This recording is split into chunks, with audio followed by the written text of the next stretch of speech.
It's the Fellowship of the Geek Show, a weekly podcast about comics, the comic book industry, and other geek pop culture. Music courtesy of Manny the Martyr. And now, on with the show!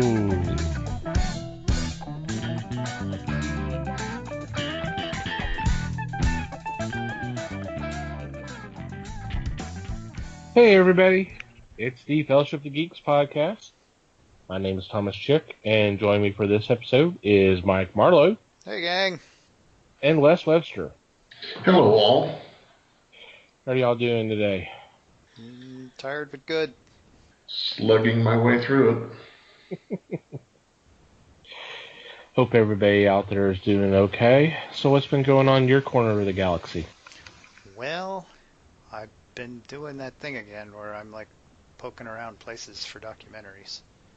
And this time it was YouTube. There's all kinds of shit on YouTube. It's great. But I found this nifty little hour-ish long documentary called The Secret Life of Brian. And not surprisingly, it is a documentary look with interviews and all from surviving members of the kind of the story that was the genesis and creation of the Life of Brian movie and how controversial it was at the time and how, by all accounts from the Pythons, fun to make it was. They seemed to have a blast. They enjoyed the hell out of it. And it was kind of fun. I mean, this is probably from 10, 15 years ago. I didn't even look it up to see, but it was kind of informative because I was OE tyke then, and what obviously at the ripe old age of like 8 was not allowed to watch that movie for a long time. I was grown up before I saw it, and so it was fun to have them kind of talk about some of the controversies and the arguments and all of that stuff. And apparently, this just for giggles, there was one point at which Michael Palin and John Cleese went on the BBC on this kind of this talk show format with like some bishop who was, I don't remember his name, he was I guess fairly famous at the time, and another guy who was a member of the organization that was basically hell-bent on stopping this movie from happening. And it was really entertaining to see because they showed some clips from it. It was really funny how utterly pissed off Michael Palin was getting in this conversation because it was like an hour-long thing. And Cleese was fortunately between, Palin was on one end, and Cleese was kind of between him and the other two, and it was a good thing because Palin was ready to take their heads off. It was pretty funny. I think Cleese was just enjoying the hell out of it, having a blast. Was he egging it on also? He wasn't egging Michael on, no. He was, but they both went in utterly prepared for it. They had all of their stuff researched and they were ready to go. They were studying up. One of them made a crack about like studying for an exam to go on the show, and so they were completely ready to counter every argument these guys had. And I mean, for all intents and purposes, if there was a debate that was being judged, they won it hands down. But it wasn't, and so nobody like actually conceded anything, so it was in a way kind of a waste of time. It was an interesting. I learned more than I thought I would watching it. I thought it would just be fun to hear them talk about it, but it was actually pretty cool. Well, it doesn't surprise me they came prepared. You know, just the show, the movies, they had a wide knowledge of everything, of a lot of things. Oh yeah, it's you know, this is not lowbrow humor. This was actually pretty, you know, without being elitist or anything. So it doesn't surprise me at all. Right, and these guys were the Pythons were all well educated. They were all out of Oxford and Cambridge. Right. And deserved to be there. I mean, worked hard, did their stuff there, and then came out. And before Python, they all pretty much had worked in TV already, writing and performing. So, I mean, when Python came along, they were ready. Yeah. And it showed. I mean, that was a serious show, and they were, I say serious, in terms of they were ready for it and they took it very. They had honed their craft by the time Right. Python came They were possible. not just beginners. They were not just coming straight in off the street. Right. They had been practicing for a while. And so and they were no slouches for sure. I definitely want to check this out.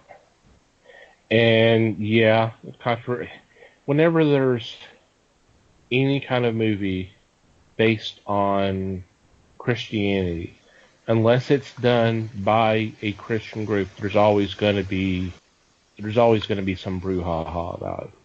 Seems to be that's the way it is. Sure. I mean, there's at least the potential for it. Some religious figures always, it seems like they're always going to get offended by it somehow.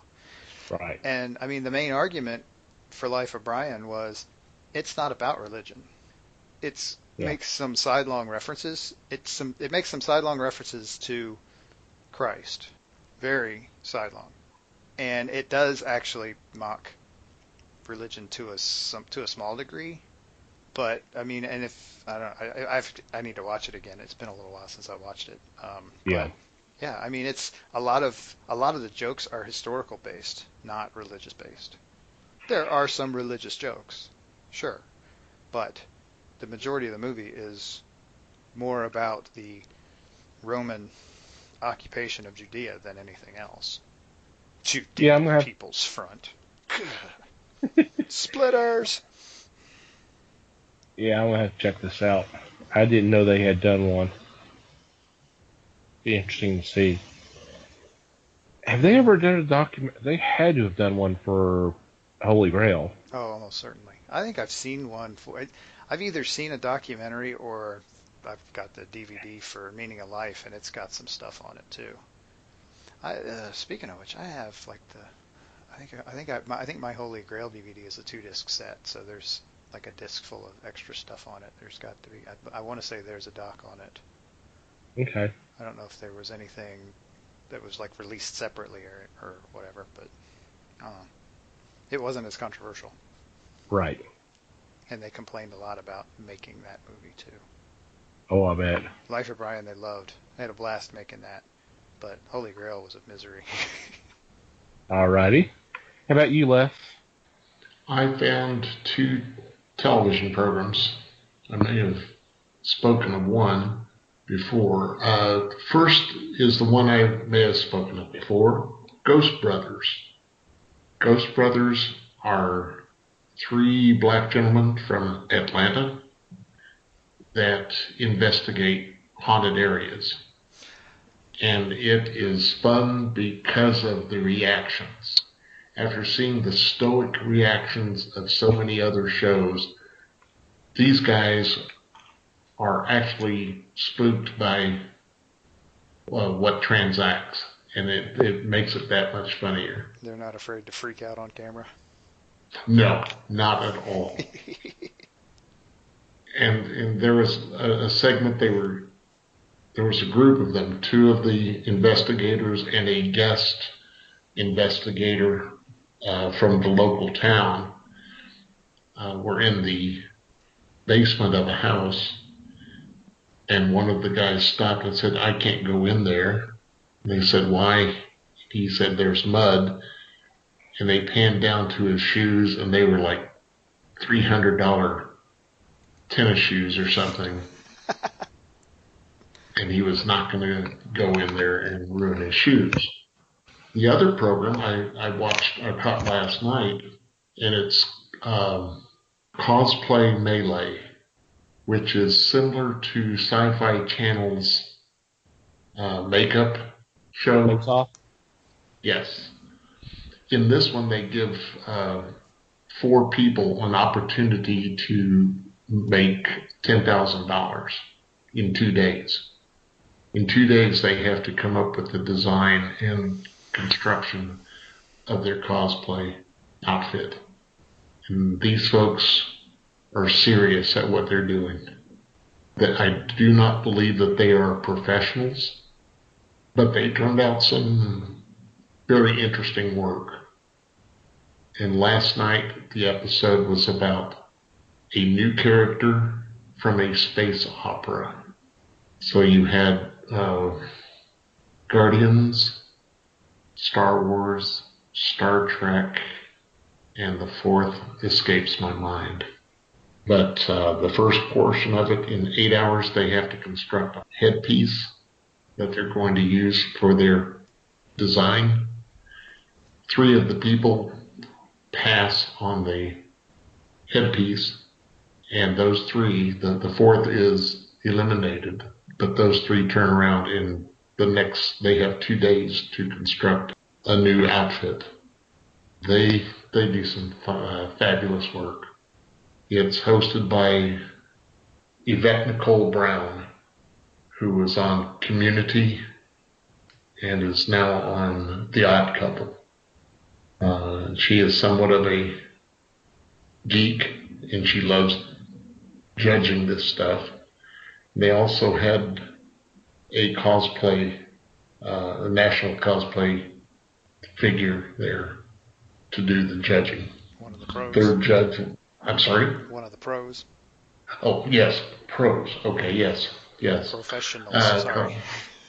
No, I'm a little bit tired, but the third was a man who does costumes for movies and the like, movies and television shows. So you had some pretty stiff judging there, but the outfits were phenomenal. Yeah, I'm doing a little research on this right now, and one of the judges is Leanna Vamp. That's it, yes. Yeah. She is the cosplay figure. Cool. That's one of the big names in the cosplay community.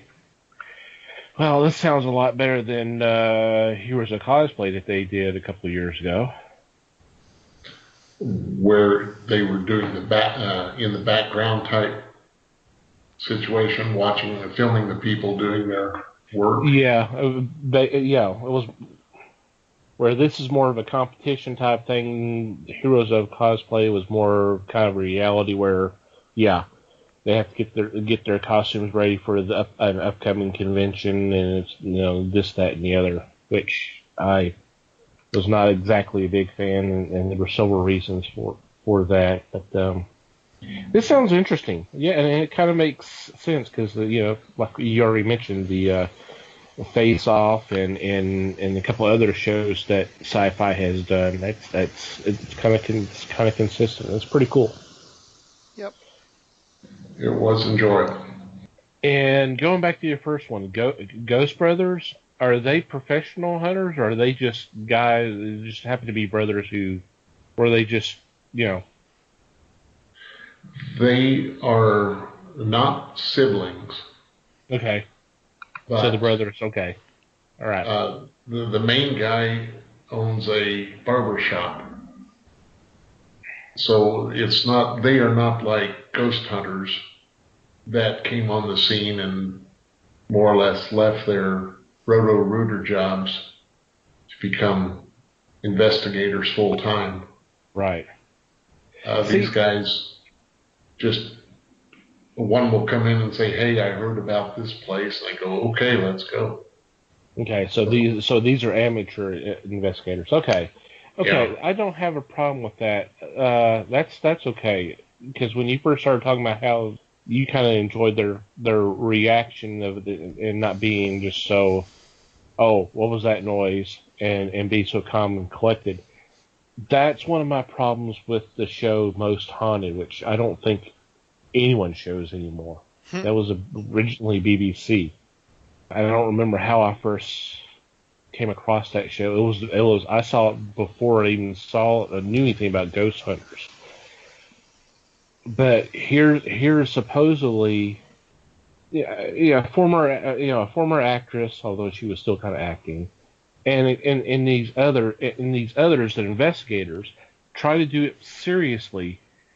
And then they go in and investigate during the middle of the night, and they hear these noises, and they're screaming like 2-year-olds. And I'm like, oh my God. it just kind of really got on my nerves. But yeah, amateur, it's a little bit more understandable because God knows I don't know how I would respond, you know, if I'm in a place that has stories of strange noises, things moving, or something kind of appearing out of nowhere, that kind of stuff. I don't know. I'm not sure how I would respond. I think I'd know, but you don't know until it actually happens. So I don't know. I think there'd be a puff of smoke where I was. I don't know because I mean, in my house is some 50 something years old, and I still hear I hear strange noises, but I don't jump up and run out of the house going, "Oh my God, what was that?" So I No, don't know. because a 50-year-old house makes noises, It's That's the way right. it Yeah, is. I don't know. It may be something. I know there's all these tours and stuff, and I've kind of thought about it off and on about trying to do one of these, just kind of check it out, just for the sake of just, hey, it's a nice experience, and it may not be something I want to do ever again, but who knows? It's a bucket list type thing. Yeah. As long as it's not kick the bucket list. I don't bump. It depends on how long you wait to do this. You wait until you're old and have a tricky heart, then maybe. True. This is true. I checked out a few comics that I'd heard about a while back, and I never picked them up or anything. Didn't even look at them, unless I think you had. These are from Double Take. It's a publisher that's now defunct. It was only around for basically 2 years. And they did something kind of daring. What they did was they had put out 10 series, and they all lasted 5 issue each, but they were all basically tying into the original Night of the Living Dead, the 66 or 68 film. You know what I'm talking about, Les? It was like the books like Home, Honor, Slab, Soul. Yes. Yeah, I know which ones you're talking about. It's ringing bells now. Yes. I never checked those out, and I decided to pick up some of these this past week, and just for the heck of it, and kind of just to see, because I kind of like the concept. Unfortunately, from what I read, they were not good stories. They had some nice ideas, but they weren't really written all that well. So that may have been, and I've heard that. Les, you read them, right? I read like first one or two of most of the titles. And was that your impression as well? Yes, I know that they were trying to confine it to a town. Yeah, it was approximately the same county, like I said, or right around where the events of the movie happened. Right. It there were some nice ideas. There were some things I thought was interesting, but the art wasn't really all that great, and just the stories were just some of them were confusing as hell. But there was just something about that concept that, although upon the later reflection, I'm thinking these are essentially tie-ins that some of the bigger publishers would do. I mean, most recently with Marvel, with Civil War, these would be something similar to that. It's just they're tie-ins to a main book. Valiant is about to finish up Divinity. They've been doing the one-shots that kind of tie into or kind of expand the universe of the main book, and that's kind of the same thing here. Although there's just not a main book, it's a movie that's 50 something years old. Actually, yeah, we're coming up on the 50th anniversary, aren't we? Yep, right around. Was it 68? I think it was 68. Okay, I couldn't remember if it was 66 or 68. It was so. Yep. So Cool. Next year. Yeah, it was 68 because I remember seeing that originally and scared the Jesus out of everybody. Mm-hmm. It was a good film. I liked it. I mean, not the best acting, and the writing wasn't all. Wasn't. The writing was good. It wasn't. It wasn't. Just all in all, it's a very good film. Yep, it was a movie that obviously hit a nerve because it has become a standard of the genre. Mm-hmm. Not bad for a film that's in public domain, because that's how they were able to get away with doing this. It's in public domain. Yep. Yes. Has been from the very beginning, as I recall. Yep. They screwed up and forgot to put the copyright in the credits. Yep. And that's how we've got 400 different movie versions, and everybody else has done something with it. Mm-hmm. Yeah, and Romero never made that mistake again either. All of his sequels definitely closely copyrighted. Oh yeah. Oh yeah.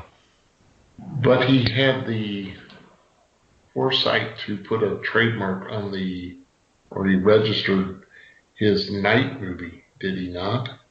I'm talking about the ones about the knights on motorcycles, and I think it came out before Dead. Yeah.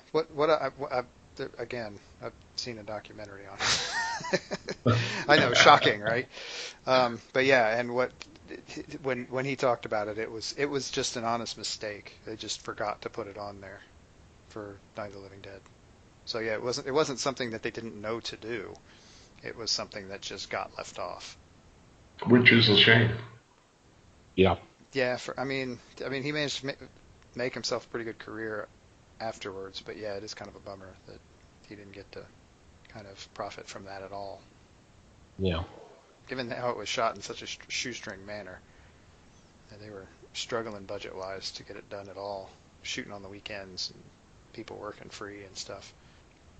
Well, and not having professional actors Right. outside of it for a couple. Right. I can only think of two other titles that were done on such a shoestring. And one is Eating Raoul, because that one took them like 3 years to make, and they reused film when they could. There was one other, and now it escapes me. I'm so sorry. That's all right. Yeah, there was Eating Raoul and the other one. Yeah. Happens to us all. That's all right. We tend to record these a little on the late side, so it's all good. Well, like I said, it was an interesting concept. I just wish the execution was a little bit better. They did use some of the characters from the film, and they took some liberties from using those characters from the film, which kind of one I didn't have a problem with. The other one I did, and since I'm on this, I'll go ahead and say it. There was one of them, I can't remember, since I've read most of the books just in a short period of time, they kind of blur, so I can't remember which book it was. But it was Johnny, the brother of Barbara, that we saw taken down in the early part of the film. Spoilers. Well, spoilers for a 50-year-old movie, yes. That's in the public domain, right? It's in public domain. It's in every horror collection, DVD collection for the that's last out there. 50 years, right? Yeah. Yeah, pretty much. If you see, hey, here's a DVD set of 50 horror films, it's going to be on there, just like Dementia 13 and The Tingler and House on Hill and all that. Anyway, according to this story, what they said that Johnny did not die from the blow on the head, that he just basically was knocked out, came to later, and then started acting like a zombie to not be attacked, and basically rescued Barbara at the end of the film, which we saw. We saw Johnny grab her, but we saw him as a zombie, and they're saying, well, we saw him acting like a zombie to rescue her, and then the rest of the series, the rest of the book supposedly takes place from there. I'm like, okay, I don't have major problems with that. It's kind of it's a stretch. It's one of those. It's a stretch, but it was an interesting idea. I mean, it was kind of okay. Well, he just got knocked out for a while, and maybe he's going to have concussions or God knows what else going on the road. Like I said, I've not read the rest of the series of this particular book, so I don't know what happens from there. The other one, I'm like, as much as I love to, I can't. I just can't accept it. It features Ben, who is the main character of the movie. Spoilers again for a 50-year-old film. We see him die at the end. They say, well, no, it didn't. That the bullet grazed his head, but he's okay. I'm like, that's not what I saw. It was right between the freaking eyes. How can you can't get up from that? Right. As much as I love it, because Ben was one of them. Was the character you really wanted to pull for, and then just that's one of the things about that film that just got to me. It was just you're like, oh, he's gonna make it, and everything's fine, and then you see that and you go, oh crap. Right, and that's one of the things about the story that makes it, I think, enduring is that there's not a winner, and it was not Nope. it was an early example of that type of movie. Yeah. There wasn't a happy ending. Yeah, there was no happy ending. Not no one escapes and that kind of stuff, which is very. That's obviously one of the first ones, and it's just first of that kind for that genre. Because there's always someone who gets out. Yeah, which has become a bit of a trope lately that's been exploited with the final girl thing. Yeah. But yeah. Exactly.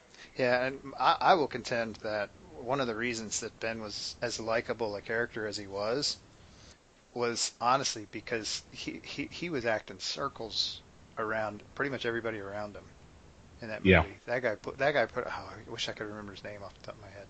Oh. But that guy put in one hell of a performance, especially by comparison to what was going on around him. And so Yeah. he was definitely the most likable because he was the one who seemed competent, even whether he was or not. I'm gonna have to look up his name. I want to say Dwayne something. Dwayne Jones. There we go. Yep. Yeah, he put in a hell of a performance. And unfortunately, he passed away in '88. He was very young then. He was 51 when he passed away. He was born in '37. That's pretty young.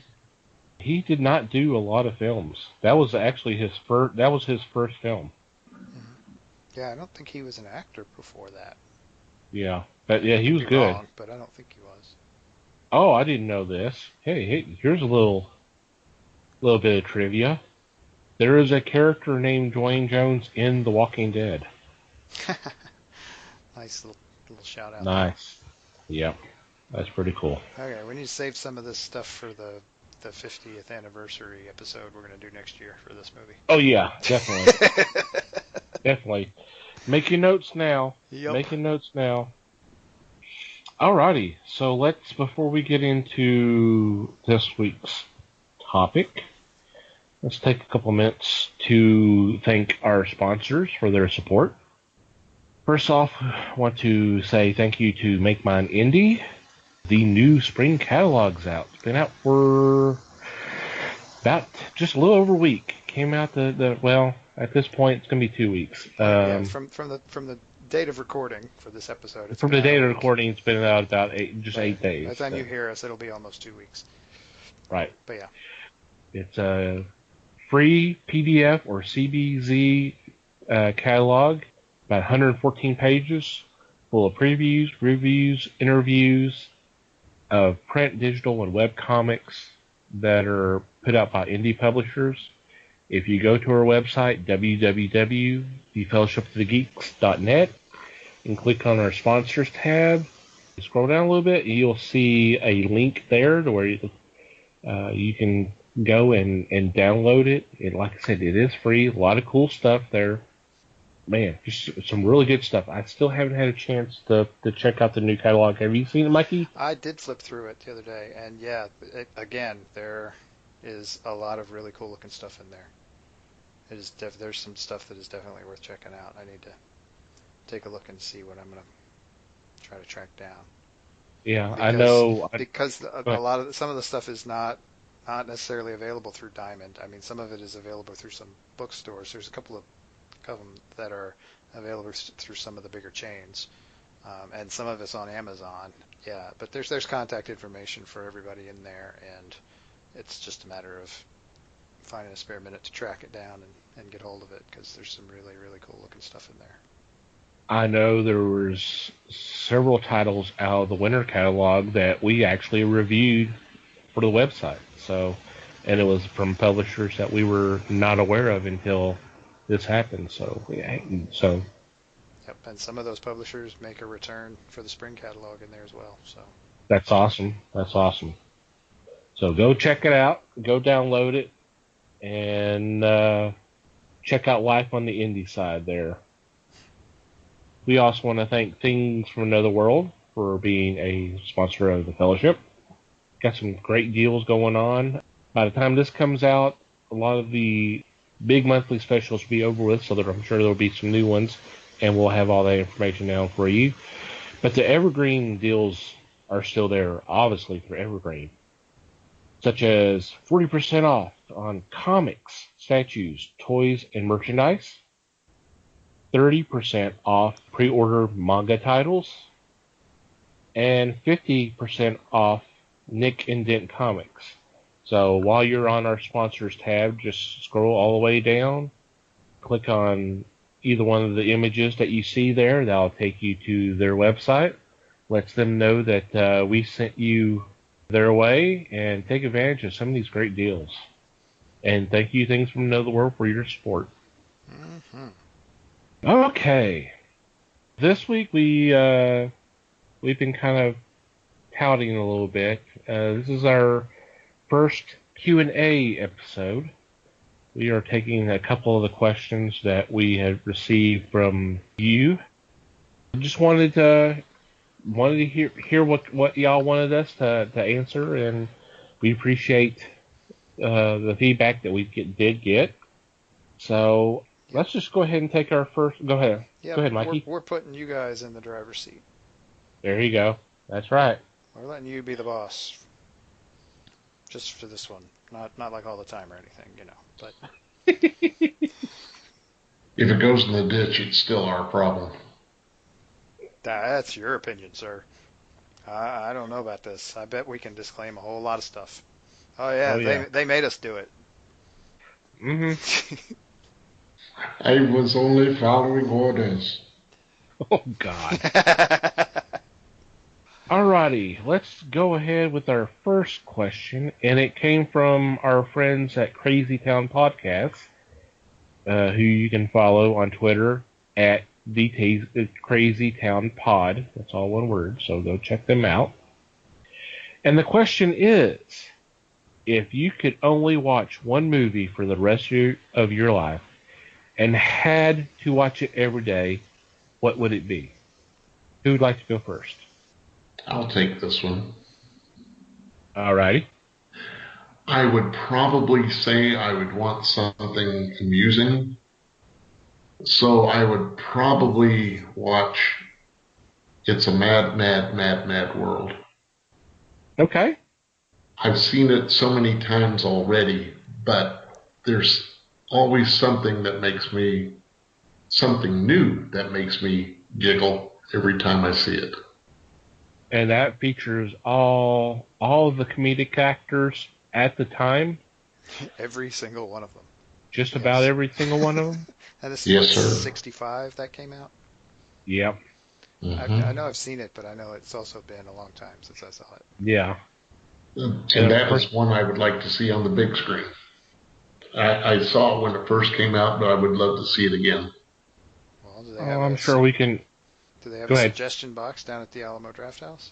I was about to say we could probably talk to someone at the Alamo to make that happen. Mike and I are the same wavelength. You know, y'all went and watched Sweet Sugar last week, so I think they might be willing at some point to put an actual good movie up on their screen. So there you go.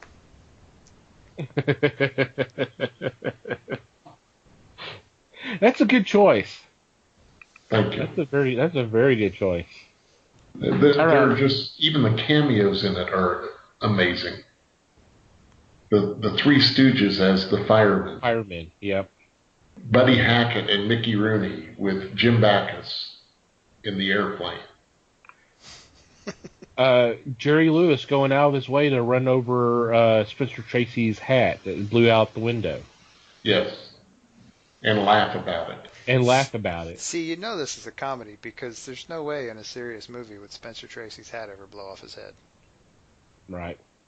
That's true. It would almost be stapled on. It probably would be stapled on. And it's so crazy because this is Spencer Tracy. I mean, you know him for He's a serious actor. He's a very serious actor.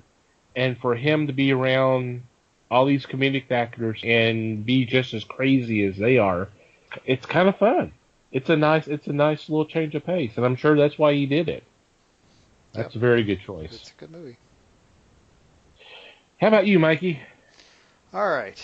So I'm the guy who has a really hard time narrowing these things down. I mean, you ask me what my favorite movie is, and I've pretty much got a list of a dozen movies that I throw out, and they're all my favorite movie. And so I had a list, and I'm actually not going to get crazy with a list or anything. I'm going to start off with the one that I finally decided on, and this is not really going to surprise anybody, because if there's one movie that I had to watch every day for the rest of my life, it would have to be Monty Python and the Holy Grail. And I say this because there was a time when I pretty much was watching it every day. And it does not get old. Now, granted, after like 2,000 or 3,000 watches, it probably would. But it's another one of those where there's always just something in the background or something going on that's just hilarious, taken by itself. And the fact is that it's in the background, and there's other stuff that's also hilarious going on in front of it. And it's just straight up perfect Monty Python. I find it interesting that it's actually not the Python's favorite movie of their own, but that's okay. That's because apparently it was a misery to make, but it turned out great, so it was worth it as far as I'm concerned. It was worth it for those guys to be out there in the muddy fields of Scotland slogging through it, freezing their asses off, to make a perfect movie for me to watch. So there are other movies that I had to kind of narrow out of this list. It was hard to say no to Blazing Saddles. Ooh, yeah. And another movie that I've watched a cajillion times. You want to talk about a movie I watched every day for a very long time as a kid. Star Trek II, The Wrath of Khan. Oh man. I watched, because this was back, I don't know, this would have been middle school. And cable was a new thing, really. They'd only been doing that for a few years, and we got cable. And oh my God, they showed that movie constantly on cable channels. And this was back in the days when people were starting to get videotape recorders. And so I stuck it in and recorded it once, and I could watch it whenever I wanted, as long as I could get access to the TV and the VCR. Right. And so I did a lot. Admittedly, looking back now, it's debatable whether it's even the best of the Star Trek movies with the original cast, but it's still a fun movie. It's just really well paced and really well crafted, I thought. If it's not the best, it's right up there. I think a lot of people would probably call for the best. And I can see that to an extent. I'm not sure I agree, but it is good. And it was, you're looking at not a first-time director, but a relatively new director, starting to get a handle on the craft of making a movie. And he did a really good job with what he had. And I think what he had was a little iffy. I think the story was good, but had problems. for 4, and boy, have I wandered off into the weeds on this one. But it's okay. So, just out of so curiosity, which one do you think is the best of the original? that's tough. They all have problems. I mean, Yeah. I think my problem with it is that I actually think 3 was pretty bad. I loved it when it came out because it was actually the first one I saw in a theater. Okay. I loved it mostly because it brought Spock back. But that was like also my first experience of watching the Enterprise blow up, which nearly killed me. I swear I almost cried more than when the Enterprise blew up than what I did when Spock died in 2. But and I still get teary-eyed if I watch 2 all the way through and at the end because I'm human. I can't watch it. It's hard. I can't. There's other reasons too, and y'all know those reasons. But yeah. Yeah. And 5 is just the story is just so. Well, there's a lot of problems. Bad in 5. Right, there are. 6 actually wasn't half bad. I'm not sure I would call it the best. I mean, honestly, I probably do rank Wrath of Khan as the best one, personally. But the first one was better than most people gave it credit for. Oh yeah. Especially if you go back and look at the special edition, which was unfortunately Robert Wise was behind that before he passed away, so it was more of a director's cut, and then they went back and used CGI to do the special effects the way that he wanted it done. So I highly recommend that if y'all have not seen that. Oh yeah, the DVD version I have of that is the director's cut. Yeah, and it makes the film so much better. It does. I mean, and at that point, once all that is cleaned up, the major flaw in that movie is the pacing. Yeah. It's just so slow, which is there's a lot of fine to an extent. Yeah. But there's a lot of downtime, and there's a lot of scenes of people staring at a screen. That's not exciting. Right, and I get. I mean, looking back, and if you watch any of Bob Wise's any other movies, you can sort of get the sense that he was doing that to try to build tension, but it didn't work. Yeah. It didn't build the tension the way it should have. And so, but anyway, so yeah, I ended up throwing that out and going with Holy Grail. Okay. What was 4 again? 4 was the Voyage Home. That was with the whales. With the whales. Admiral, there be whales. There be whales here. You plan to go for a swim? Off the deep end, Mr. Scott. One damn minute, Admiral. It was a crowd pleaser. I mean, it was, and that's the deal. It was very accessible, and it was. I mean, they managed to jerk them back into modern day, and so there was a lot more stuff that people could relate to. Well, and more humor than normal. Wrath of Khan was a very serious movie, and after Wrath of Khan, and then after Search for Spock, you kind of see why they decided to go to the opposite end. Right. It kind of makes sense. All right, cool. I had a tough one with this as well. I sat here and go, okay, well, I could do this one. Well, yeah, but I've got that one. And then there's this one. It was really hard to narrow it down to just one. So I've got a 1 and I got a 1A. Just kind of like what you did, Mike. Uh-huh. And I'll go with 1A first. And y'all are going to be crazy. Y'all are going to think I'm crazy when you hear what 1 is. But 1A is Raiders of the Lost Ark. I can see it. It was such a fun movie. I watched it again recently, within the last month or so. It had been the first time I've seen it in so long. I was like, oh God, I forgot how fun the film was. I forgot how good it was. I mean, I knew. I mean, obviously, you know, if you watched them and if you watched the sequels.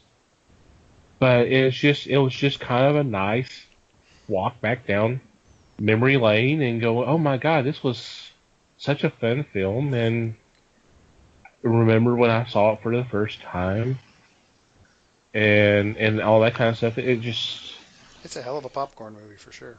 Exactly. That's exactly what it was. It was a popcorn film, and that's great.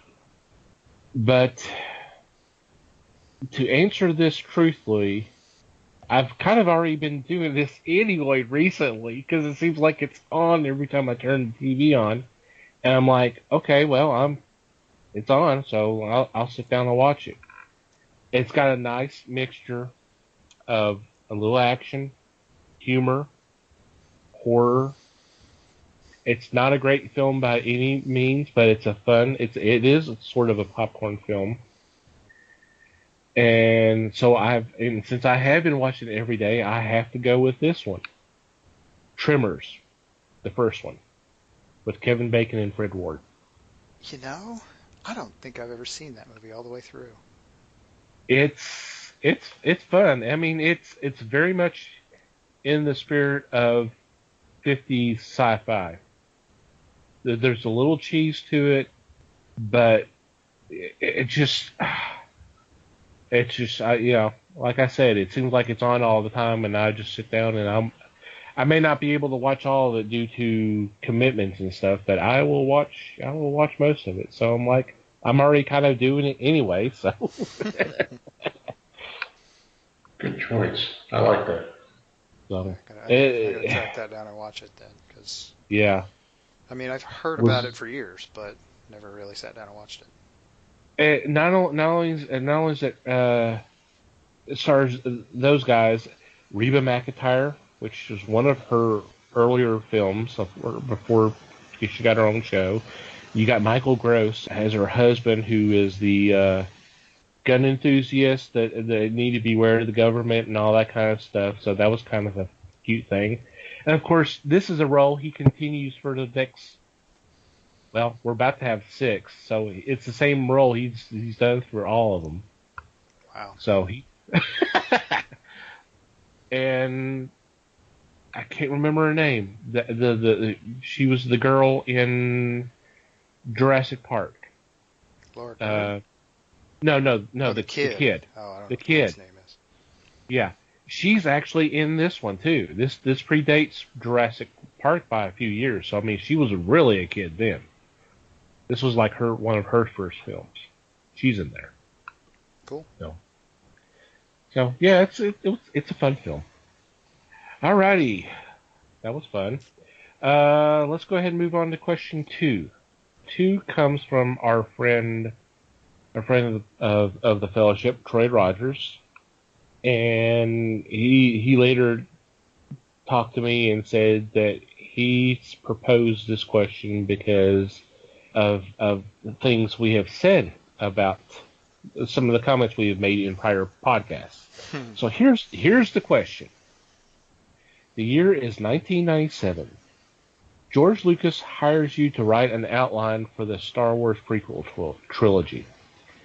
Assuming you would have no knowledge of what he did the first time around, what is your version for each of the 3 films? Who would like to go first? You want me to go first? Sure. Okay, all right, whatever. Unless someone else wants to go first, but I can do it. Go ahead. Okay. Well, and he definitely got to me. He says, okay, you got to remember, you can't let anything that you saw in the prequels judge how you respond to this, and I understood that. It's a tough one, but yeah. It's tough, but yeah. But here's the thing. Here's what really needed to be done in the prequels. You essentially needed to set things up to see basically the fall of Anakin. Okay? You had to see him fall in love and basically marry and then have the kids. And then you had to see how the Empire came about. That's essentially what the 3 films needed to do. Right? Overall? Okay. For the most part? Sure. Yeah. Well, I mean, what else? What? You go, and then. Okay, all right. At least that's my thinking. Right. We need to see the fall of Anakin. It would be nice to see the Clone Wars. Some of it, you don't have to see the whole thing because we don't see the whole thing in all of them. And then the rise of Palpatine and the Empire. So, Episode 1 really needs to be the building of acknowledging the companionship of Anakin and Obi-Wan. That hey, they are teacher and student, and here comes the threat of the Clone Wars, and then the introduction of Padme, and maybe them possibly them falling in love. Here's one of the problems I have with one of the things. I can't do this without going back and comparing what we did get. But I think this is a serious. You can't do it. It can't be done. Yeah. We have to. There's going to be comparisons. Yeah. This is one of the downfalls of the prequels, because I think one of the strengths of the original trilogy is the companionship of the three leads, and we don't really get that in the prequels. Because first of all, the main gist of what's supposed to happen is compressed into 2 movies. That's why we get the forced romance blooming of Anakin and Padme. There's the whole thing of the possibility of Qui-Gon training Anakin until we took care of that problem. It just seemed like what happened in 2 films should really have happened in 3. I mean, it's been documented of how many of people saying you can literally avoid Phantom Menace and you can still get the complete story. So my episode 1 is basically like Anakin becomes a Jedi Knight if he wasn't already, falls in love with Padme. There's the threat of the Clone Wars, and then we see Palpatine's ascension. Second episode, Clone Wars. Maybe the first aspects of Anakin being seduced, and then everything else is growing. Okay? And then the third is actual Anakin's fall, the fall of the Republic, da-da-da. That's basic outline, I guess. Or basic notes, whatever. Mm-hmm. Who wants to go next? Okay, let's do this. All right. I would not eliminate Phantom Menace, but I would incorporate much of the episode 2 into it. And then the second movie would be the last half of episode 2 and 3. So I'm making 2 movies out of 1, 2, and 3, but I'm not eliminating them. Episode 3 then would be Rogue One. So I know exactly what happened prior to A New Hope. or shift it around so Rogue One comes in. Well, that would be episode 4, New Hope. It would have to be before that because that's when then it was explained that people died getting these plans to us. To me, Phantom Menace does have particular spots that need to be known. Although correct me if I'm wrong, but the midi-chloridians kind of disappeared after Phantom Menace. There wasn't much reference to it. That might have something to do with fan outrage. But anyway. Yeah, okay. If you eliminate...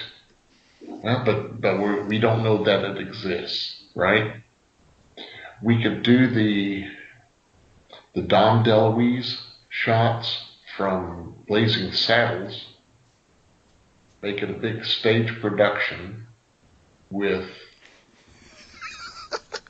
the dance group that we saw, Thomas, at the movies at one time, pre-show, doing the Star Wars stuff.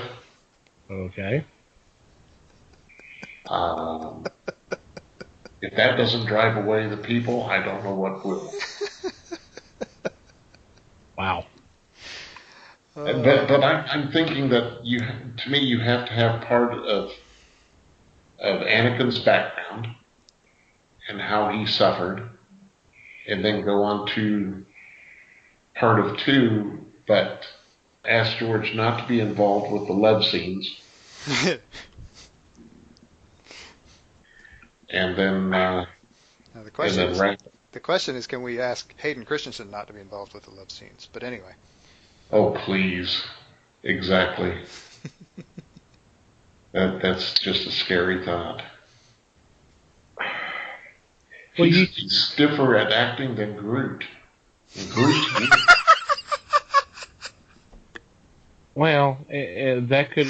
Well, I'm not saying he's a great actor, but he didn't have a hell of a lot to work with either. He didn't have a lot to work with. He didn't have much of a director to help him. I go back and look at Natalie Portman and Ewan McGregor and some of the others. We know that they're good actors and put in good performances. But you look at some of the stuff they've done, it's like, yeah, some of it you gotta take with a grain of salt. Going, okay, this is Buck Rogers stuff. So I mean, you're not exactly, we're not dealing Shakespeare, but True, very true. You talk about having to deal with Anakin's background, that we needed to see some of that.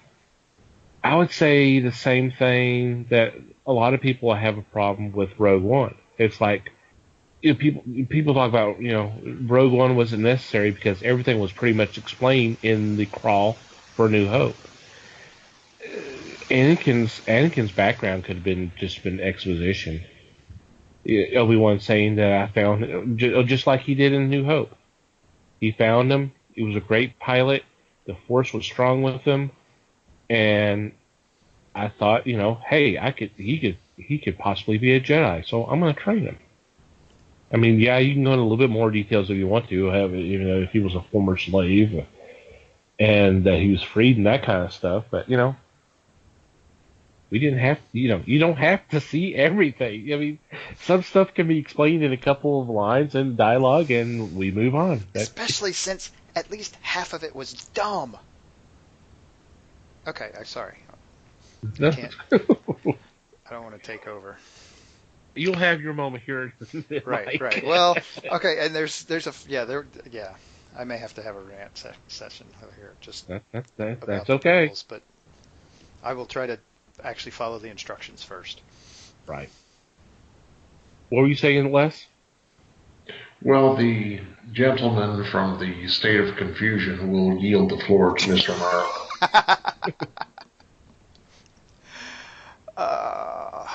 Gosh. Yeah. Okay. So I have a couple of different answers for this.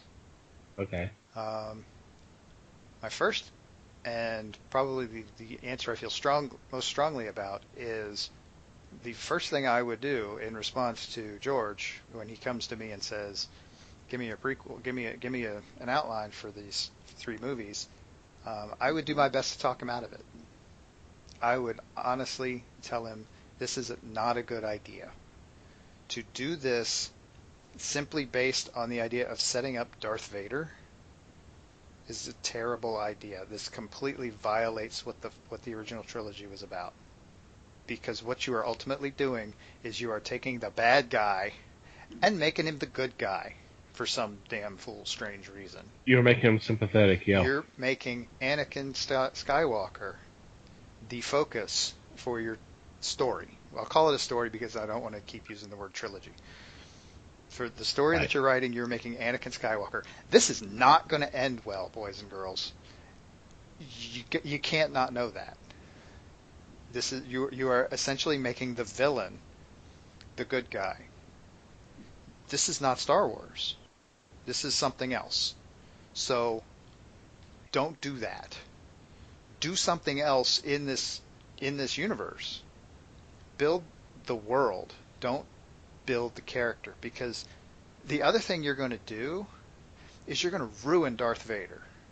There is absolutely nothing you can say about Darth Vader in the original trilogy, 4, 5, and 6.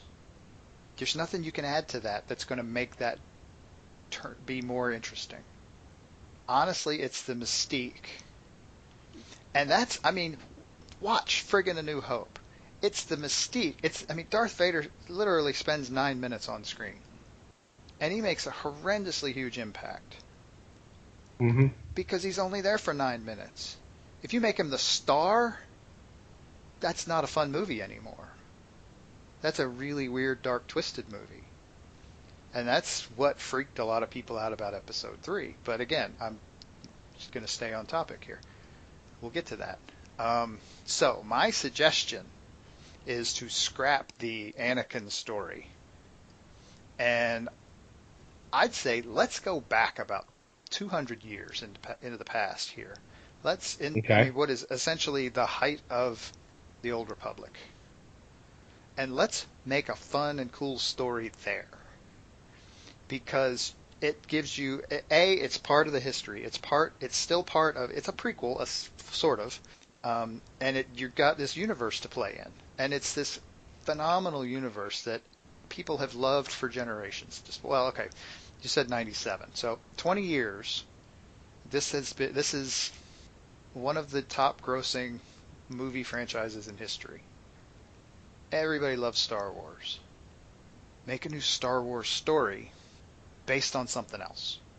Make up something new in a Star Wars universe. Go back to the Old Republic. Go back to a time when it was a different universe. It was a different galaxy. It was a galaxy that mostly worked. The Republic doesn't have to encompass the whole galaxy. The Republic can be a smaller part of the galaxy.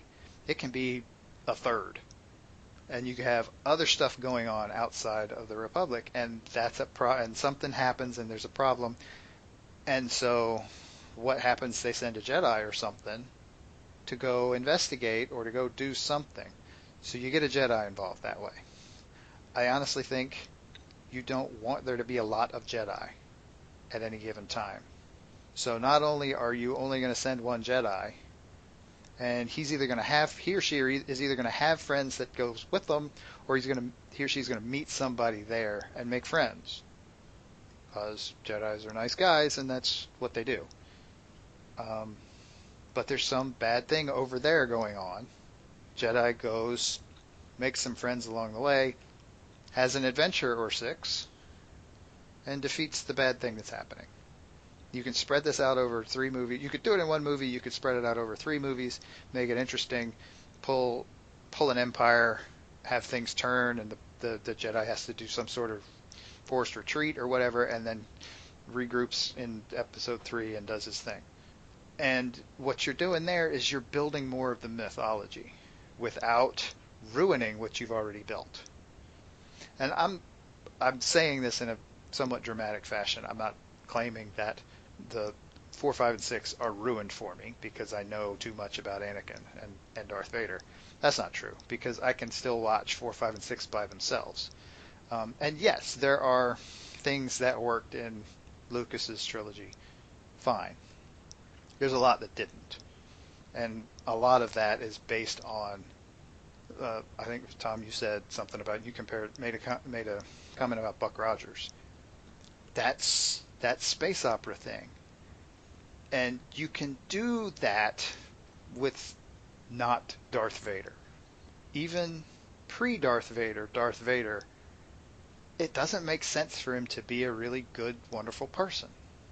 There has to be something in there that either isn't quite right or can be corrupted. And him being a whiny little bitch who doesn't want his wife to die, the wife that he's not supposed to have in the first place, I don't think that's enough. I think that's ludicrous. I don't think it matters that that's corrupted. The only way they managed to make it matter was by making Anakin a friggin' superhero. Anakin is way more powerful than any of the other Jedi. They just don't tell him this for some reason, mainly because they're scared of him. Because a lot of them think he never should have been trained in the first place. Well, okay, So what? Why is he super? Why is he super Anakin? Why is he super Jedi? Figure this out.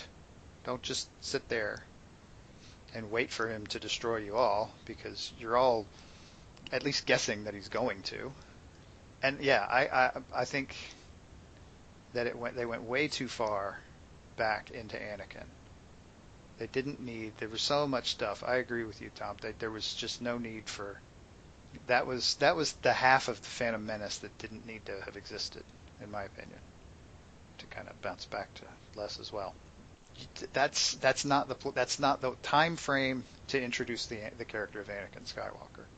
That's just, you're just honestly going back too far. Introduce Anakin as a teenager. Introduce Anakin as he's becoming a knight, if you're going to do it. Don't go back to when he was this kid who's this complete anomaly, who his mother claims he was a virgin birth, and he's got way more Jedi power than anybody alive for some reason, for no reason whatsoever. It just doesn't. There's just so much stuff there that doesn't work. It's not. It doesn't make him seem more mystical. It makes him seem more anomalous, and it gives it. Anyway, and if we want to talk about the Clone Wars,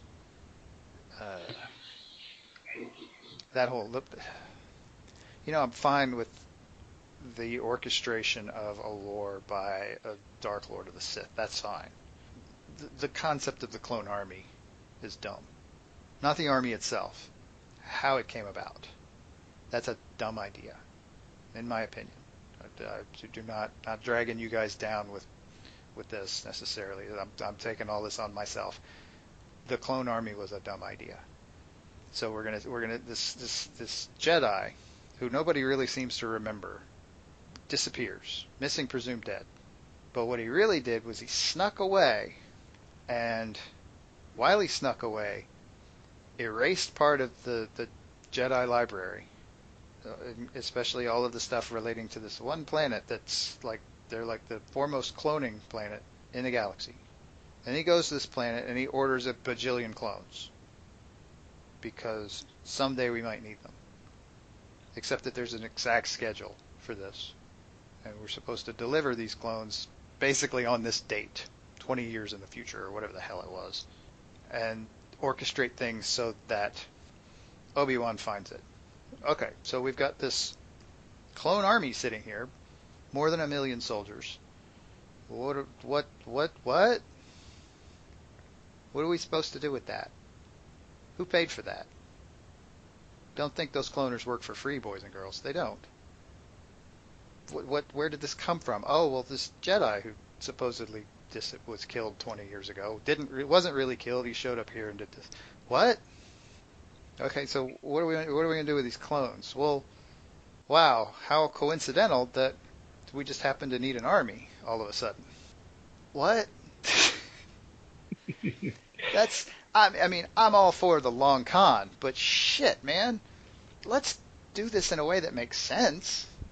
We can't just crap an army all of a sudden. No, that's not how that works. I understand that theoretically the clones are not really supposed to be any better than the battle droids, but come on. And then we're going to spend 5 years in an animated series proving that they are better, but whatever. And so this war drags on for 10 years and nobody ever manages to figure any of this out. They just, we got this clone army all of a sudden. Well, let's use it, because now these guys are attacking with all this shitloads of battle droids. Well, what? There's just so much suspension of disbelief going on here, or assumed to be going on here. And I can't, like I said, time shift back 200 years, create a new story, create new characters that people are going to love. Do what you are now trying to do with The Force Awakens, except obviously there are still Jedi if you're doing it in the past, and build the mythology instead of tearing it down. And admittedly, he didn't know he was tearing it down when he was doing it, but what do you think the result is going to be of taking the mystery out of your mystery man villain. How is that going to improve the story? I don't get it. So, like I said, I'm talking him out of this. This is a bad idea, George. We can't tell that story. That story, you can't tell that story well enough. Nobody can tell that story well enough to improve the character. Nobody. Okay, so take episode 1 and make it the early days of the Jedi and Sith, with the rise of, or the fall of the Old Republic. Then the second film is Anakin as a teen, and just in the crawl, it's somewhat explained as to who he is and what he did to get to this Jedi state. To me, the third movie would have been then introduction of some of the other characters that appeared in episode 4. Not together, but then A New Hope is where you bring those characters together. They've been pre-established, and then they are there for the battle against the Death Star. Does that make a little more sense? You're trying to funnel 3 movies into number 4. And I agree with you. Don't make Anakin this sweet little thing, but make him just prior to Padme's death, the birth of the children, things like that. That's what gets him mad. I never saw Anakin as a hero in any of the movies. Well, that's because you knew what he was going to turn into. Well, between that and the fact that being a whiny bitch, to me, he did not exemplify heroism in the first place. He was a hothead. He thought he knew everything. And I know that was the basis of the character.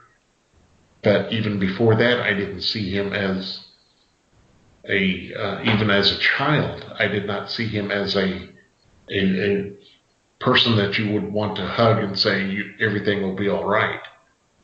No, let's just strike forward and channel all of that other stuff, the other characters, into 4. Because all of a sudden, 4, of course, was a standalone. It was made as a standalone. Mm-hmm. And it did so well that it paid for Lucas to come into 5 and 6. Mm-hmm. Definitely made 5, and 5 made enough to make 6. And at the time of 4, if I recall, George wanted to do 9 movies, each taking 3 years to create and film. Well, that didn't actually happen. But he had to get 4 out there because that was the one that was going to sink or swim. Notice. Yeah. If Phantom Menace came along, no one would pay attention to it. In my thought process, a film strictly about the Sith and Jedi would not have made it. There would not have been enough there for people to say, okay, I'm ready for the next one. Although at the end, I'm sure he would have had a trailer saying, hey, we're coming. Look for us in 3 years or whatever. But I can see the first 3 being a funnel into number 4. And then 4, 5, and 6 are those same characters for going forward, which was, to me, was important. Right, and I won't argue with you, but I think the challenge to do that is too big.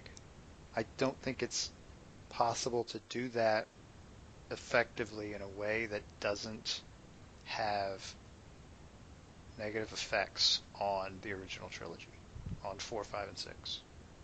I think to bring in a pre-19-year-old Luke Skywalker, even just at the end of 3, is dangerous because he's the stereotypical farm boy.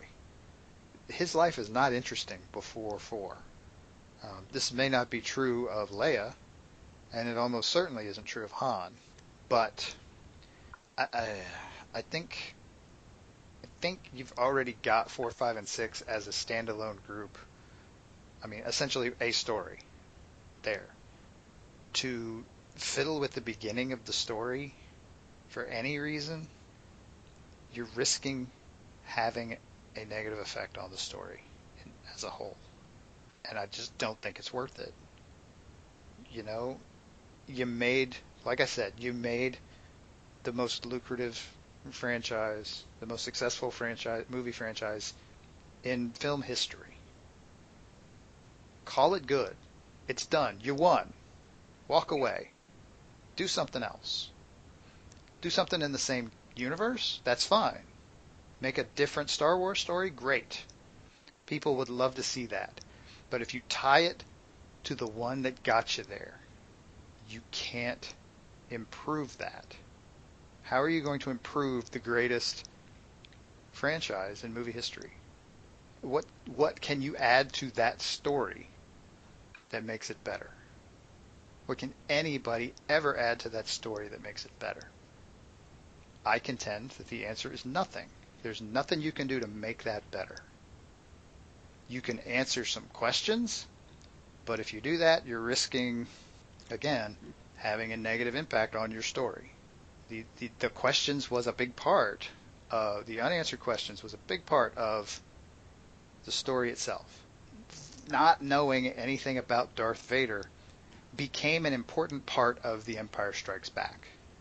It became a driving factor in the story advancement for that movie. The fact that we didn't know anything about Vader in 4. In 5, we learned some things about Vader. Telling us more things about Vader before that doesn't even make sense. So just stop and call it good. It's okay, we won with this one. This was a huge win for us. Let's start a new game. We can start a new game in the same place. That's fine.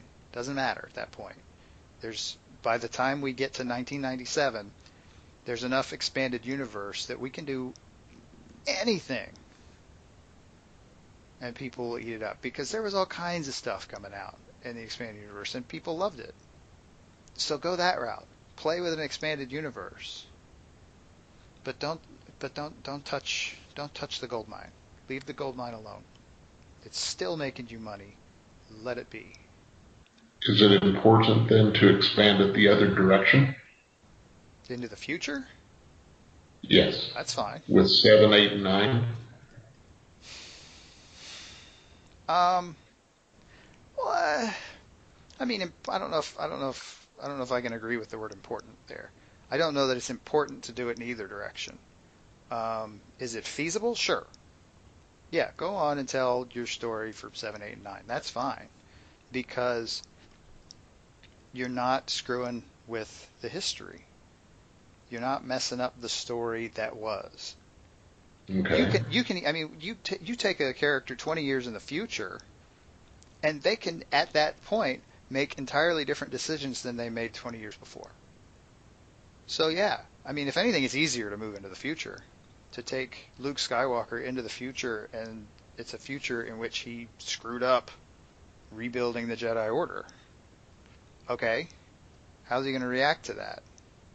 I mean, what evidence in the story do we have of how he would react to that? Great, write it that way. Fine.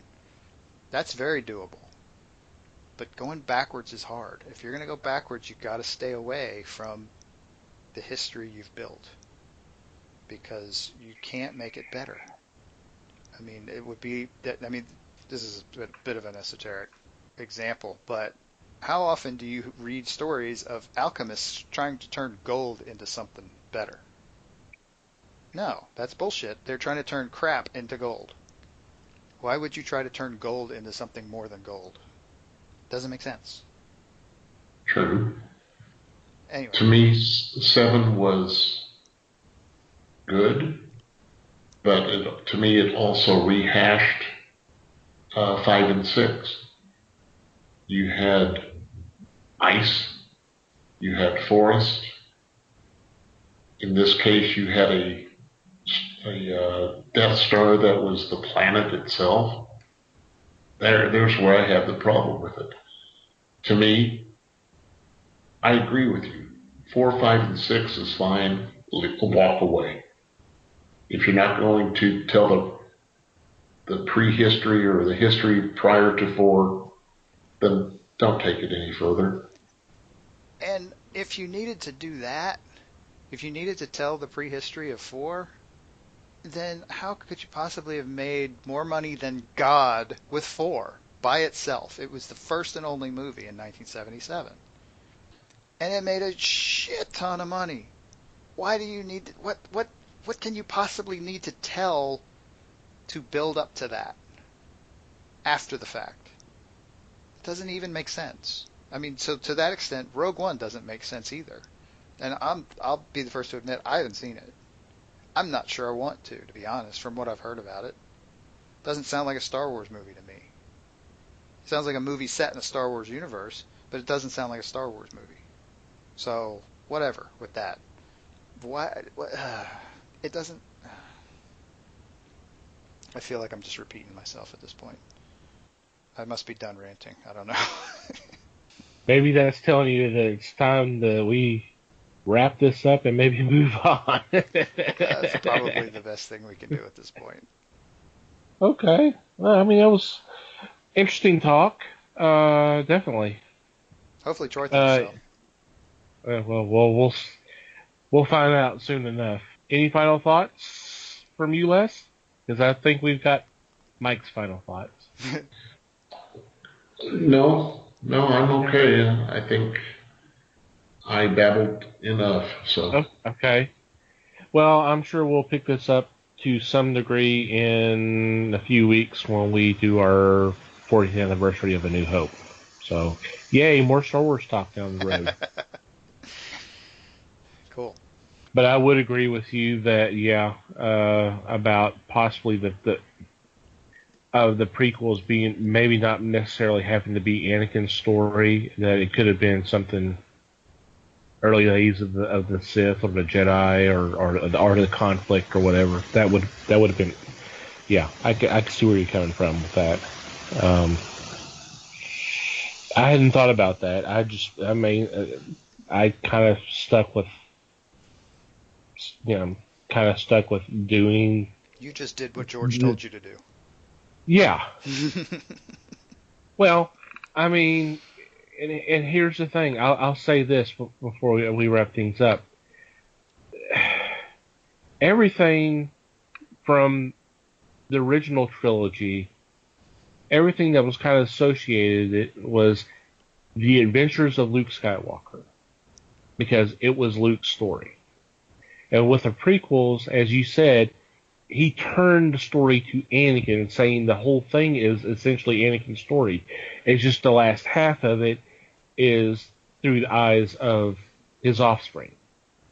And I guess 7, 8, and 9 are his grandchildren, I guess. Obviously with Kylo, and we don't know what Rey's heritage is right now. Maybe Episode 8 will shine a little light on that. But it just...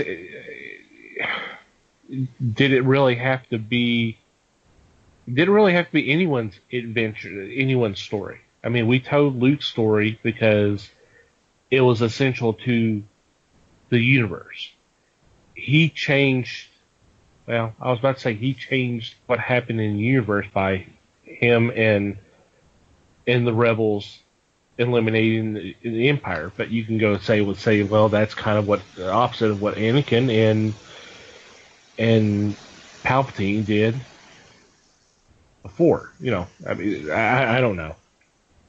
I'm starting to blab myself. Join the club. Yay! Well, I felt left out, so I might as well start blabbing. Sure, why not? So thank you guys for the questions. And our question for the week is, what would you want us to answer? So there you go. We already got our question for the week.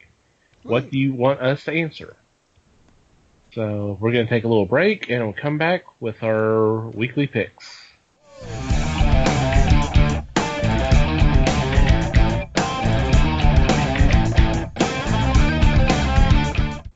And we're back. It is time for our weekly picks, and leading off this time is Les. My first choice tonight is from Dynamite Entertainment. It's a new series called The Sovereigns. Number 0 comes out, and this is the beginning of a tale of the threat for several characters that have been around for decades now. Solar, Magnus, Dr. Spectre, and Turok. In the past, they've saved so many people, and the thing is that they have been in different time frames. In this one, they form a team, and they have to face a threat that will change their legacy. This is brought to you by Kyle Higgins, Ray Fox, Aubrey Sitterson, and Chuck Wendig as writers. Illustrators are Johnny Desjardins, Aaron Corley, and Jose Fornes. I'm excited about this one because they do have backup stories also. And in those features, you'll get the all new and all different heroes of Magnus, Turok, and Doc Spectre. I've always enjoyed these titles almost in any incarnation. Was it Valiant that did it at one time, Thomas? During the 90s, yeah. Before Dynamite had the rights, Dark Horse had a take at them. Oh, that's true too, yeah. So it's characters that are fascinating to me because I was around when they first appeared. So with that, I'm going to say try this one out. Yeah, I'm curious about that one as well. That looks like that might be kind of interesting. Agreed. For my first choice, I'm taking a page from Mike's book and selecting an Image comic. This is a one-shot, Mighty Man, and this is written, and I assume it's also drawn by Eric Larson. Mighty Man, he's bringing Mighty Man back. I haven't seen him in a while. I guess it maybe had a tie into Image Comics' 25th anniversary, but he was, if I remember correctly, he was part of the Savage Dragon universe, and then eventually got his own book, or was part of the Freak Force, which was a spinoff from Savage Dragon. And yeah, if you look at him, he looks like he's kind of a homage to Captain Marvel, and I'm talking of the Shazam variety. And it's gonna be fun, kind of seeing this character around, because, like I said, I don't remember the last time I've seen him. And I like Eric Larson's superheroic writing and art. I definitely love his art. So it'd be kind of a nice trip down memory lane. Mikey. Yep, sounds cool. Yep. I am, especially now, geez, I'm actually unintentionally avoiding Image this week. None of the books that I'm doing are Image. So my first book is a Valiant book, and I am going with Faith, number 10. This is, of course, I think we're pretty much unanimous in our appreciation for Faith.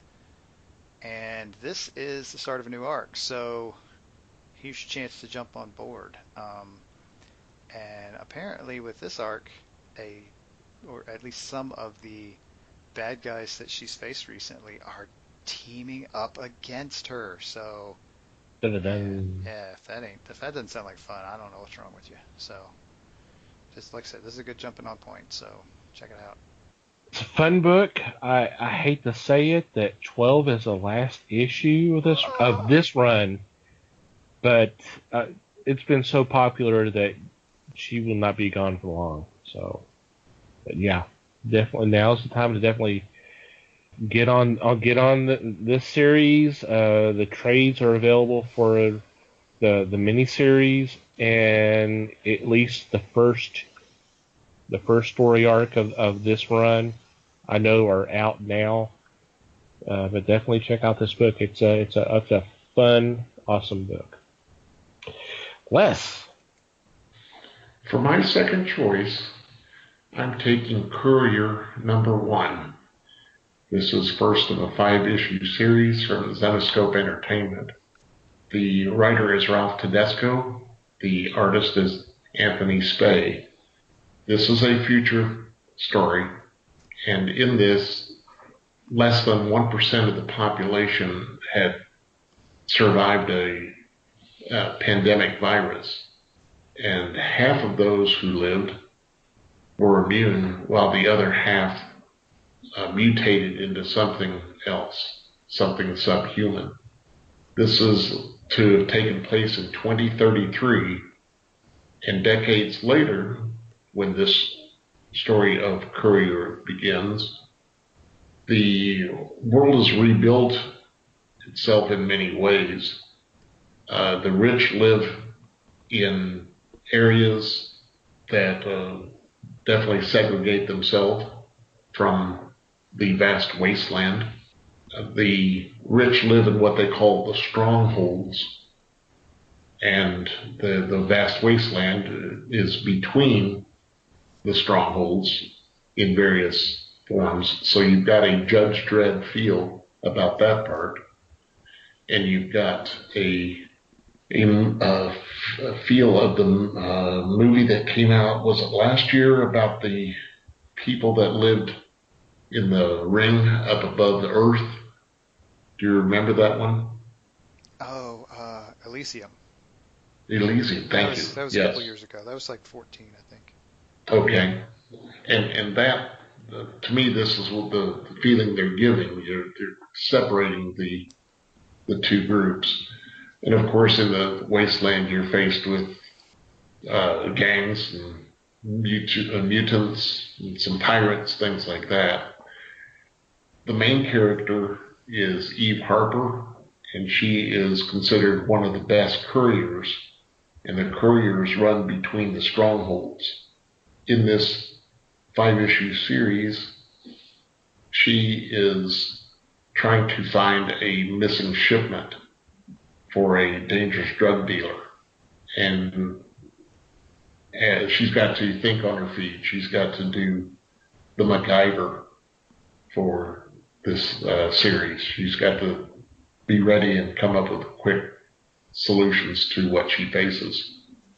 I've seen some of Spey's work, and he is pretty phenomenal. Hopefully, I don't know of Ralph Tedesco, but I'm sure that he will be able to carry a story with the best of them. Yeah, he's one of Zenescope's mainstays. Ah, thank you. Yep, he's one of the co-founders. Yep. Yeah, that's going to be an interesting book. Definitely. I'm ready to check that one out. Yep, you sell it well, Les. Yep, good job. Well, I try. For my second choice, it's from Titan Comics.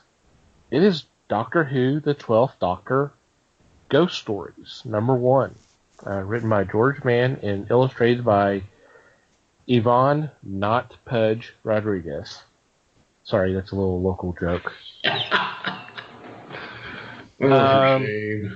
This is a start of I believe it's 5-issue miniseries featuring the Ghost, and those who are not familiar, that was a superhero character that was in the 2016 Christmas special from Doctor Who. So it's a run of him, of the Ghost plus the Doctor and Lucy Fletcher, which, if I'm not mistaken, was the love interest in the story. The Ghost was kind of an interesting character if y'all did not see the special, because he the secret identity of the ghost is basically is a babysitter. He's babysitting for the woman that that he's always been in love with since school. But things he didn't obviously they didn't get together, but they're so it's kind of an interesting kind of a triangle because she's interested in the ghost, but she only thinks of him as just an old friend, and then you got so with that, and then of course the Doctor messing around with a superhero doesn't happen a heck of a lot. Matter of fact, this is the only time, so we'll see how this goes. Sounds interesting. Yep. You saw the Christmas special, didn't you? Yes I did. Okay. What were you gonna say, Mike? I was just agreeing. Okay, alrighty. Sounds fun. You're next. I'm next, and I've got a Zenescope book just like Les did, except mine is different. I am I am interested in taking a look at the Grim Tales of Terror April Fool's Special, mainly because it just tickles me to no end when Zenescope decides not to take themselves seriously. That's something they do pretty well, and I'm just looking forward to seeing what they do when they do comedy. This is gonna be an interesting take because Tales of Terror it's a really good anthology, a horror anthology book. Mm-hmm. So we're obviously going for a different slant with this, and it ought to be fun. Yeah, I'm curious myself. Slant or slash? Either way. Okay. All the above. Well, let's just. I don't want to give too many spoilers, but the cover that I'm looking at, it's. I see. I can't describe it without naming names, but it's basically got a representation of Taylor Swift and Kanye West, and it's an interesting one, and I encourage you to go look at it on your own. I'm not going to describe it in too much detail here, but it's that helps in getting me interested to see this thing for sure. Have you seen the variant cover for it? I have not looked at the variant cover. I probably should, huh? The variant cover has a certain celebrity who's now leader of the free world climbing out from under a bed trying to grab a little girl, if I'm not mistaken. That's funny. I'm like, wow, okay. That's funny. Oh. Yep. Alrighty, Les, do you have an honorable mention this week? Yes, I do. The name of this one is Rock Candy Mountain by Kyle Starks, who is also the writer for Rick and Morty. Oh, cool. And in this book, Rock Candy Mountain, you've got the post-World War II characters in which there is a mythological rock candy mountain, and the world's toughest hobo, as it is explained, is in search of the RCM. It's listed that it's got lots of hobo fights. and I understand that may push people away, but this is a humor book. That's what drew me in. Although they love to tell you that there are hobo fights probably every other page. So, because it is a humor book, and this is put out by Image, I'm going to be there for this one. Definitely sounds interesting. Yeah, it's an intriguing book, and may I say, Les came up with the Image title. I came up with the Image title. Mikey did not. How strange is that? I'm just a big fat letdown this week, huh? Wow. Dun, dun, dun. There are other books out there. There are other publishers out there. People, come on. You just gave us a chance this week. We understand. Yep. And we appreciate it. No problem. I have an honorable mention as well. From Boom Studios is Brave Chef Brianna, number 2, written by Sam Sykes and illustrated by Selena Espiritu. I'm sure I butchered that name, and I apologize. I enjoyed the first issue. I did a review on it. If y'all want to check it out on the website, www.thefellowshipofthegeeks.net. It's a fun little. I wasn't expecting it to be an all ages story, but it kind of is. It was a little fun. It's about Brianna, who she's just getting out of culinary school, and she finds out that her father, who is a famous chef on TV, and he's written a series of cookbooks, that he's ill, and although they don't really say it, but they basically hint that he's dying. So he tells his children, and there's, I don't know, probably about a dozen or so sons, and then Brianna, and all of them are famous cooks or chefs except for her. She's just now starting out, obviously, to go make a name for themselves, and whoever is the most successful inherits the entire thing, the whole show and all that kind of stuff. So she heads off to this town, the city called Monster City, and it's appropriately named. And this is her story of trying to make a name for herself, so she can obviously inherit the fortune and all that. So it was a fun first issue. So I'm expecting this issue to be no less fun. Cool. Yeah, the first one was a lot of fun. Mikey, you have an honorable mention? I do. From Image? It is not from Image. It is. I have three choices this week. 3 different publishers. This is a Titan book, and it is called World War Tank Girl. Number 1. Tank Girl is a character that we probably haven't mentioned enough on this show, and so I'm going to try to rectify that right now. This is a new series coming out. Titan's been putting out 1 or 2 of these a year, just mini-series with Tank Girl. And I've looked at some of them, and there's some fun stuff going on there. And in this particular one, she's got a scientist friend who she has tasked with reinventing time travel. And given the title, there will be no surprise that they're going back to World War II. So if that ain't fun, I don't know what is. Should be a blast. Yeah, Tank Girl. We haven't given a lot of love to Tank Girl, and you're rectifying that. I'm trying. I'm starting to, anyway. Yep. Alrighty. Any special shout-outs this week? No. Just the folks who so kindly send in questions for us to answer for our Q&A episode. Oh, definitely. Yes, and once again, the call is out. If you have any questions you would like for us to answer on a future podcast, please send them. And here's the best way to do it. I'll just go ahead and get this out of the way right now to contact us. You could either go to our website, www.thefellowshipofthegeeks.net, and go to our About Us page, and there's a form you can fill out there.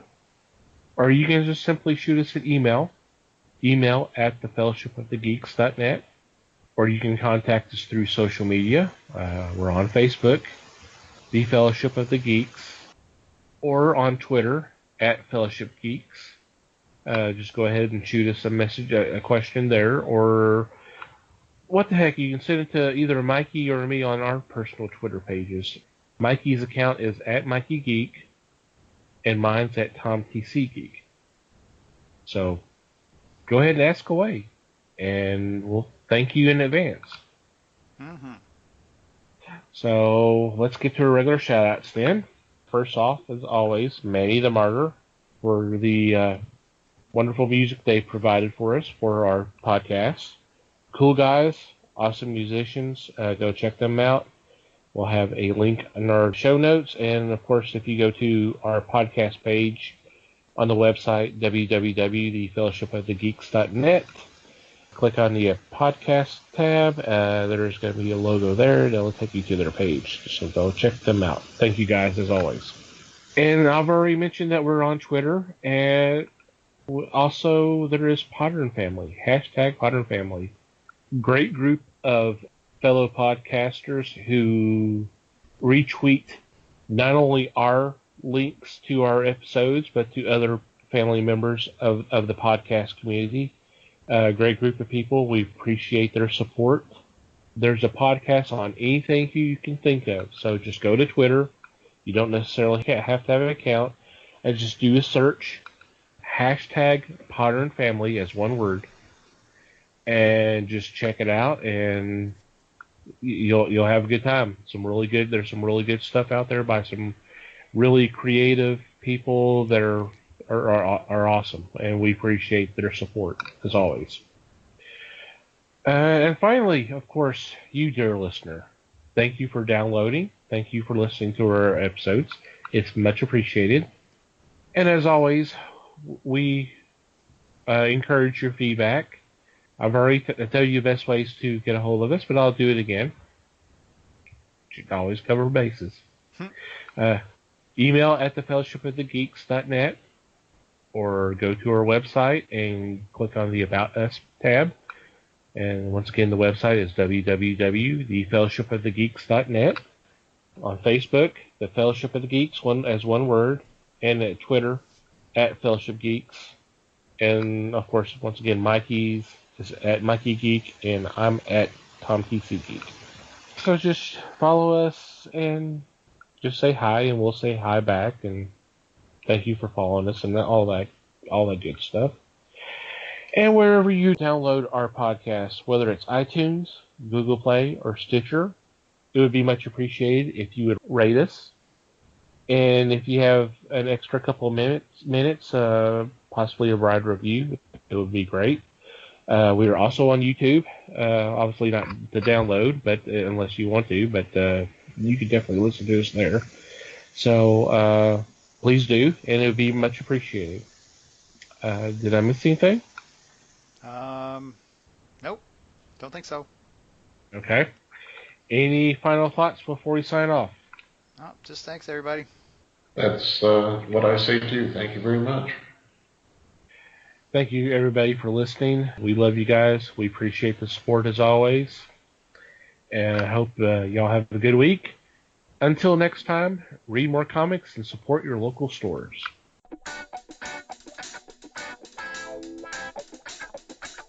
We thank you for listening to the show.